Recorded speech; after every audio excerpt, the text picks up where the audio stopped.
रहेगा। इस बार पहला बार ऐसा बिहार बोर्ड किया है कि 80 मार्क्स की जगह जो है ना 100 मार्क्स अर्धवार्षिक में भी आपका परीक्षा में लिया जा रहा है 100 मार्क्स का एग्जाम। ठीक है, तो यहाँ पर देख सकते हैं सब कुछ लिखा गया, यहाँ पर पढ़ लीजिएगा निर्देश यानी कि प्रत्येक प्रश्नों को उत्तर देने से पहले निर्देश को ध्यान पूर्वक पढ़ना है, परीक्षार्थी यथासंभव अपने शब्दों में उत्तर देना। ठीक है, तो सारा कुछ आपको इस वीडियो में बताएंगे, कंप्लीट सब्जेक्टिव ऑब्जेक्टिव सारा बताएंगे और सारा क्वेश्चन भी आपको मैच किया होगा बाबू। उसी तरह से यहाँ पर साइंस का बिल्कुल 100% दम रियल ओरिजिनल क्वेश्चन पेपर नहीं आएगा तो सीधा चैनल को आके अनसब्सक्राइब कर देना है बाबू। ठीक है, तो आइए चलिए हम लोग एक एक क्वेश्चन देख लेते हैं।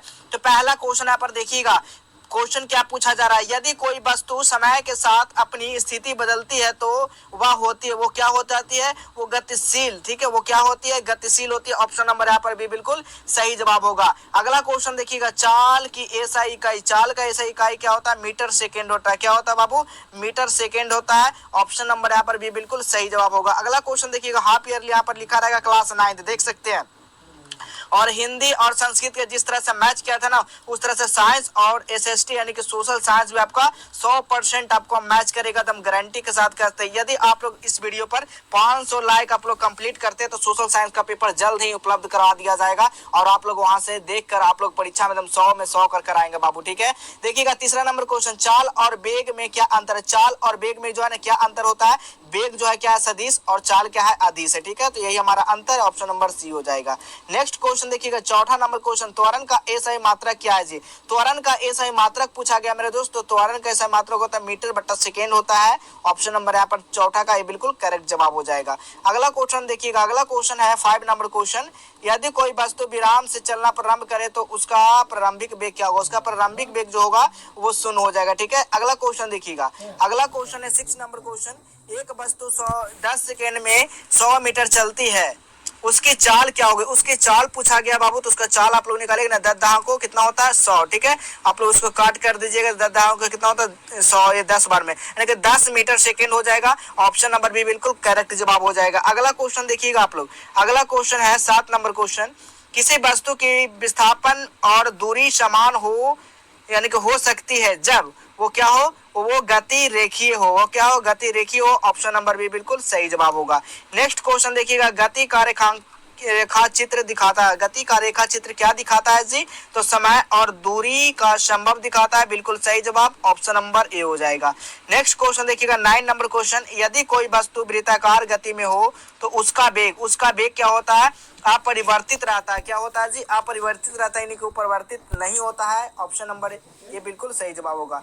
नेक्स्ट क्वेश्चन देखिएगा, 60 किलोमीटर प्रति घंटा चाल का मान मीटर सेकंड में क्या होगा, इसको मीटर सेकंड में बदलेंगे ना तो 16.67 यानी कि 67 हो जाएगा। ऑप्शन नंबर ए बिल्कुल सही जवाब होगा। नेक्स्ट क्वेश्चन देखिएगा, हाफ ईयरली का दम बिल्कुल क्लास 9 साइंस का बिल्कुल 100% रियल पेपर बाबू, भरोसा कर देख लीजिएगा। जिस तरह से हिंदी और संस्कृत में गर्दा छुड़ा कर आया ना उसी तरह से यहाँ पर क्या होगा, यहाँ पर आप लोग को साइंस का भी गर्दा छुड़ा कर आना है, सोशल साइंस का यानी एसएसटी का भी गर्दा छुड़ा कर आना है। ठीक है, अगला क्वेश्चन देखिएगा, चाल का एसआई मात्रक क्या है जी, चाल का एसआई मात्रक पूछा गया मेरे दोस्त, तो चाल का एसआई मात्रक होता है न्यूटन होता है। करेक्ट जवाब ऑप्शन नंबर सी हो जाएगा। नेक्स्ट क्वेश्चन देखिएगा, संवेग का सूत्र क्या होगा, संवेग का सूत्र पूछा गया है तो द्रव्यमान गुना क्या होगा, वेग हो जाएगा। ऑप्शन नंबर सी होगा। अगला प्रश्न देखिएगा, न्यूटन का प्रथम नियम किससे संबंधित है, न्यूटन का प्रथम जो नियम है ना वो किससे है, जड़त्व से है, त्वरण से है, कार्य से है, बल से है, तो जड़त्व से है। ऑप्शन नंबर सी हो जाएगा। नेक्स्ट क्वेश्चन देखिएगा 14 नंबर क्वेश्चन, यदि वस्तु का द्रव्यमान दोगुना कर दिया जाए तो उसका संवेग क्या होगा, उसका संवेग पूछा गया है तो दोगुना हो जाएगा जी, बिल्कुल सही जवाब ऑप्शन नंबर बी होगा। अगला प्रश्न देखिएगा, दो वस्तुओं के टकराने पर कुल संवेग क्या होता है, संरक्षित रहता है जी। ऑप्शन नंबर यहाँ पर सी हो जाएगा।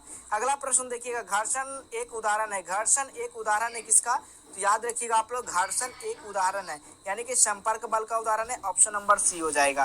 नेक्स्ट क्वेश्चन है, रॉकेट का प्रक्षेपण किस नियम का अनुप्रयोग है, तो बिल्कुल 17 का जो राइट आंसर हो जाएगा, इनमें से कोई नहीं हो जाएगा। ठीक है, न्यूटन का प्रथम नियम भी नहीं होगा, न्यूटन का तृतीय नियम भी नहीं होगा, न्यूटन का द्वितीय नियम भी नहीं होगा। ठीक है, यानी कि इसका राइट आंसर ऑप्शन नंबर यहाँ पर डी बिल्कुल करेक्ट जवाब हो जाएगा। अगला क्वेश्चन देखिएगा बाबू, अगला क्वेश्चन है, कार्य किस स्थिति में होता है, तो कार्य जो होता है ना बल लगने पर विस्थापन हो जाता है। ठीक है, तो यानी कि ऑप्शन नंबर यहाँ पर सी होगा। नेक्स्ट क्वेश्चन देखिएगा बाबू, नेक्स्ट क्वेश्चन 19 नंबर क्वेश्चन, चंद्रमा पर किसी वस्तु का भार पृथ्वी की तुलना में कितना होता है? तो 19 का जो सही जवाब होगा वो क्या होता है? 1/6 भाग, यानी कि G/6 होता है। ऑप्शन नंबर यहाँ पर डी बिल्कुल करेक्ट जवाब होगा। नेक्स्ट क्वेश्चन देखिएगा 20 नंबर क्वेश्चन, किसी वस्तु का भार पृथ्वी के किस भाग पर अधिक होता है? तो 20 का जो राइट आंसर होगा वो ध्रुव पर होता है। बिल्कुल सही जवाब ऑप्शन नंबर बी हो जाएगा। नेक्स्ट क्वेश्चन देखिएगा गुरुत्वाकर्षण स्थिरांक यानी कि जी का मान क्या है? जी का मान पूछा गया मेरे दोस्त। तो जी का मान जो होगा वो 6.67 गुणा 10 के पावर -11 नैनोमीटर स्क्वायर के किलोमीटर स्क्वायर हो जाएगा। Option number C.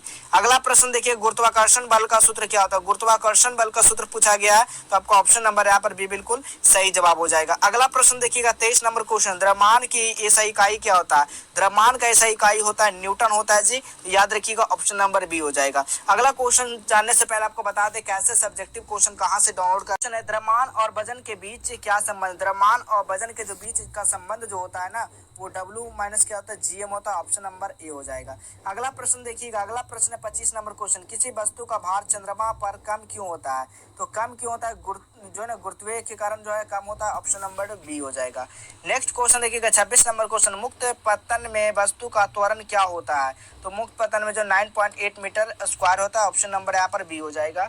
अगला क्वेश्चन देखिएगा 27 नंबर क्वेश्चन, किसी वस्तु का भार शून्य हो जब वह क्या होगा? तो 27 का जो राइट आंसर होगा आप लोग डी पर मार लीजिएगा, यहाँ पर मिट गया है। ठीक है। नेक्स्ट क्वेश्चन देखिएगा 28 नंबर क्वेश्चन, यदि दो वस्तुओं के बीच की दूरी दोगुनी कर दिया जाए तो गुरुत्वीय बल कितना हो जाएगा? तो यहाँ पर 28 का जो करेक्ट जवाब हो जाएगा वो 1/4 हो जाएगा जी। ऑप्शन नंबर सी हो जाएगा। अगला प्रश्न देखिएगा, पदार्थ का सबसे मौलिक गुण क्या है? पदार्थ का सबसे मौलिक गुण पूछा गया है, तो ये द्रव्यमान हो जाएगा। ऑप्शन नंबर यहाँ पर सी होगा। अगला क्वेश्चन देखिएगा 30 नंबर क्वेश्चन, निम्नलिखित में कौन सी अवस्था में अणु सबसे अधिक गतिशील है? तो 30 का जो करेक्ट जवाब हो जाएगा प्लाज्मा हो जाएगा, राइट आंसर। अगला क्वेश्चन देखिएगा 31 नंबर क्वेश्चन, गैसों का अनुधर्म क्या होता है? गैसों का अनुधर्म का क्या होता है? संपीड्यता होता है। ऑप्शन नंबर बी बिल्कुल सही जवाब हो जाएगा। अगला क्वेश्चन देखिए, ठोस पदार्थ की विशेषता क्या होती है? ठोस पदार्थ का विशेषता क्या होता है? उनका निश्चित आकार होता है। ऑप्शन नंबर बी बिल्कुल सही जवाब हो जाएगा। अगला क्वेश्चन देखिएगा 33 नंबर क्वेश्चन, जब कोई ठोस द्रव में बदलता है तो यह प्रक्रिया क्या कहलाती है? वह प्रक्रिया क्या कहलाती है? तो पिघलना कहलाती है। ऑप्शन नंबर यहाँ पर सी बिल्कुल करेक्ट जवाब होगा। अगला क्वेश्चन है, किस प्रक्रिया में तरल गैस में परिवर्तित होता है? तो 34 का जो राइट आंसर हो जाएगा वो बाष्पीकरण हो जाएगा। अगला क्वेश्चन देखिएगा 35 नंबर क्वेश्चन, किस अवस्था में कण सबसे कम गतिशील होते हैं? तो 35 का करेक्ट आंसर ठोस हो जाएगा। ठीक है। अगला क्वेश्चन देखिएगा 36 नंबर क्वेश्चन, बर्फ का गलनांक कितना होता है? बर्फ का गलनांक जो होता है वो 100 सेंटीग्रेड होता है। ऑप्शन नंबर सी हो जाएगा। बर्फ का गलनांक यानी ठीक है गल जाता है तो 100 सेंटीग्रेड बिल्कुल सही है।